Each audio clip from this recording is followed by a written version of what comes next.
ಸ್ನೇಹಿತರೆ ನಮಸ್ಕಾರ. ನೀವು ನೋಡ್ತಾ ಇದ್ದೀರಾ ಮನಿ ಪ್ಲಾಂಟ್. ನಾನು ರವೀಂದ್ರ ಜೋಶಿ. ನಮ್ಮ ಆರ್ಥಿಕ ದಿವಾಳಿತನಕ್ಕೆ ಮುಖ್ಯ ಕಾರಣ ಏನು ಗೊತ್ತೇ? ಖರ್ಚಿನ ಮೇಲೆ ನಮ್ಮ ಹಿಡಿತಾ ಇದ್ದೇ ಇರೋದು. ಹೇಗೆ? ಉದಾಹರಣೆಗೆ ನನ್ನ ಬಳಿ ಒಂದು ಮೊಬೈಲ್ ಇದೆ. ಇದ್ದಕ್ಕಿದ್ದ ಹಾಗೆ ಹೊಸ ಮೊಬೈಲ್ ಬಂದಿದೆ ಮಾರ್ಕೆಟ್ಗೆ ಅನ್ನುವಂಥ ಏಕೈಕ ಆಕರ್ಷಣೆಗೋಸ್ಕರ ನನ್ನ ಹಳೆಯ ಮೊಬೈಲನ್ನು ನಾನು ಬಿಸಾಕ್ತೀನಿ, 30,000 ರೂಪಾಯಿ ಕೊಟ್ಟು ಹೊಸ ಮೊಬೈಲನ್ನು ತಗೋತೀನಿ. ನನ್ನ ಬಳಿ ಒಂದು ಕಾರ್ ಇದೆ, ನನ್ನ ಎಲ್ಲ ಅಗತ್ಯತೆಗಳನ್ನ ಅದು ಪೂರೈಸ್ತಾ ಇದೆ. ಆದರೆ ಮಾರುಕಟ್ಟೆಯಲ್ಲಿ ಭಾಳ ಸುಂದರವಾದಂಥ ಮತ್ತೊಂದು ಕಾರು ಬಂದಿದೆ. ತಕ್ಷಣ ನನ್ನ ಈ ಕಾರನ್ನು ಅತ್ಯಂತ ಕಡಿಮೆ ಬೆಲೆಗೆ ಮಾರಿಬಿಡ್ತೀನಿ, ಹೊಸ ಕಾರಿಗೆ ಹೋಗ್ತೀನಿ. ಈ ನನ್ನ ಹಳೆಯ ಕಾರಿನ ಇನ್ಸ್ಟಾಲ್ಮೆಂಟ್ಗಳು ಇನ್ನೂ ಮುಗಿದಿಲ್ಲ. ಅದರ EMIಗಳನ್ನು ಇನ್ನೂ 16 ತಿಂಗಳು ಕಟ್ಟೋದಿದೆ.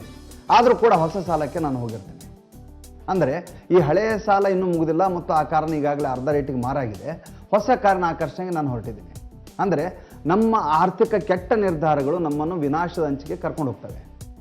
ನಮ್ಮ ಜೀವನದಲ್ಲಿ ಹೈಯೆಸ್ಟ್ ತಾಪತ್ರಯಗಳು ಉಂಟಾಗುವುದೇ ನಮ್ಮ ಇಂಥ ನಿರ್ಧಾರಗಳಿಂದ. ಯೋಚನೆ ಮಾಡಿ ಸ್ನೇಹಿತರೆ, ನಮ್ಮ ಎಲ್ಲ ಇನ್ವೆಸ್ಟ್ಮೆಂಟ್ಗಳಾಗಿರ್ಬೋದು ಅಥವಾ ನಮ್ಮ ಎಲ್ಲ ನಿರ್ಧಾರಗಳಾಗಿರ್ಬೋದು, ಅವು ನಮ್ಮ ಆರ್ಥಿಕವಾಗಿ ಉನ್ನತಿಗೆ ಕರೆದುಕೊಂಡು ಹೋಗಬೇಕೇ ವಿನಃ ನಮ್ಮನ್ನು ಆರ್ಥಿಕ ಅವನತಿಗೆ ಕರ್ಕೊಂಡು ಹೋಗಬಾರ್ದು. ನಾವು ಯಾವುದೇ ನಿರ್ಧಾರವನ್ನು ಮಾಡಿದಾಗ ಇದು ಯೋಗ್ಯವೋ ಅಯೋಗ್ಯವೋ ಎನ್ನುವಂಥ ಆಲೋಚನೆಯನ್ನು ಮಾಡಿದಾಗ ಧನಾರ್ಜನೆ ಆಗುತ್ತೆ, ಶ್ರೀಮಂತರಾಗಲಿಕ್ಕೆ ಸಾಧ್ಯ ಇದೆ. ಯಾವುದೇ ನಮ್ಮ ನಿರ್ಧಾರ ನಮ್ಮನ್ನು ಆರ್ಥಿಕ ಅವನತಿಗೆ ಕೊಂಡು ಹೋಗುವಂಥದ್ದು ಆಗಿದ್ದ ಸಂದರ್ಭದಲ್ಲಿ ನಾವು ಅಂಥ ನಿರ್ಧಾರದಿಂದ ಹಿಂದೆ ಸರಿದಾಗ ಮಾತ್ರ ನಾವು ಶ್ರೀಮಂತರಾಗಲಿಕ್ಕೆ ಸಾಧ್ಯ ಇದೆ ಅಂತ ಹೇಳ್ತಾ ಇವತ್ತಿನ ಸಂಚಿಕೆಯನ್ನು ಮುಗಿಸ್ತೇನೆ. ನಾಳೆ ಹೊಸ ವಿಚಾರದೊಂದಿಗೆ ಬರ್ತೇನೆ. ಅಲ್ಲಿವರೆಗೂ ನಮಸ್ಕಾರ ಸ್ನೇಹಿತರೆ.